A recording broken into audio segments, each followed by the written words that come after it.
নমস্কার বন্ধুরা, আজকে রাধারানীর রান্নাঘরে একটা নতুন রেসিপি নিয়ে এসে গেছে। আজকের বানাবো ঢ্যাঁড়স দিয়ে চিংড়ি মাছ দিয়ে চচ্চড়ি। আপনারা তো ঢ্যাঁড়সের অনেক কিছু খেয়েছেন, ভাজা, ঝাল, সর্ষে বাটা, অনেক কিছু। আমি কিন্তু এটাকে চচ্চড়ি করব। প্রথমে কড়াইতে তেল দিয়ে দিলাম, তারপর 5 ফোড়ন দিলাম, দিয়ে দিলাম চিংড়ি মাছ।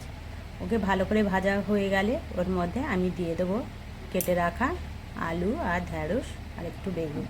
ভালো করে নাড়াচাড়া দিয়ে নেব। তার উপরে আমরা দিয়ে দেবো লবণ, বেটে রাখা সর্ষে দিয়ে দেব,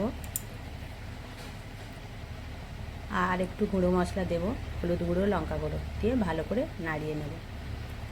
এর উপরে আমরা একটু পেঁয়াজ বাটা দিয়েছি, আপনাদের দেখাতে ভুলে গেছি। দিয়ে ভালো করে আমরা এটা ঢাকা দিয়ে নিলাম।